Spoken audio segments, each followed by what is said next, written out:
Looking into his eyes on this film from inside a Dallas courtroom, you can only imagine what was going through the mind of Tommy Lee Walker. His unbroken stare into the camera appears to look for reason and fairness that too often didn't exist in 1956. The said warden is hereby directed and commanded to pass and cause to be passed through the body of you, Tommy Lee Walker, a current of electricity of sufficient intensity to cause the death of you, Tommy Lee Walker. A judge sentenced the 21-year-old to death in the electric chair for a murder that overwhelming evidence shows he didn't commit. It's not difficult to fathom probably what happened. They grabbed the first, quote, Negro, they saw. Dallas County Commissioner John Wiley Price says that period in the city's history was scarred by racial injustice. 9 people confirmed Walker's alibi that on the night of the murder, he was with his pregnant girlfriend, who gave birth to their son the next day. Now, do you have anything to say why the sentence of law should not be pronounced against you? Still, he was arrested 4 months after the crime.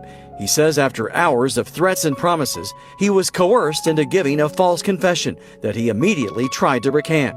He professed his innocence to the judge after he was convicted and sentenced to death by an all-white jury. I feel that I have been tricked out of my life.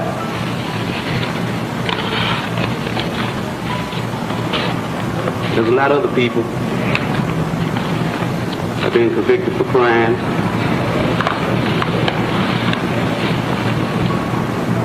they committed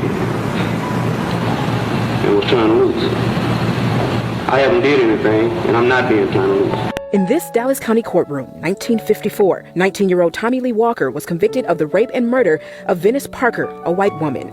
With crowds gathered, Walker awaited his fate. And now 70 years later, just feet away from where he sat, to see that justice is done, his son, Edward Lee Smith, still waits. Growing up without a father, this was hard for me. Because Edward was born just hours after Venice was murdered near Love Field.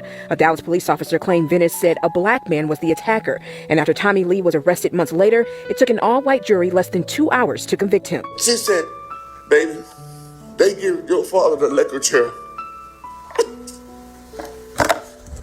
Tommy Lee was executed in 1956. I had to go without a father. 70-something years. 70 years, still fighting for his father's innocence. Journalist Mary Mapes wrote about Tommy's case gaining the attention of the Innocence Project and the Civil Rights and Restorative Justice Project. They say one of the officers involved was a known Ku Klux Klan member. They also say officers arrested Tommy without probable cause, suppressed evidence, and used interrogation techniques that led to a false confession, which Tommy later recanted. I feel that I have been tricked out of my life. Dallas County Criminal District Attorney John Crezeau argued before county commissioners that Tommy was wrongfully convicted. And in a unanimous decision, The Dallas County Commissioners Court does hereby formally recognize and declare that Tommy Lee Walker was wrongfully convicted and executed.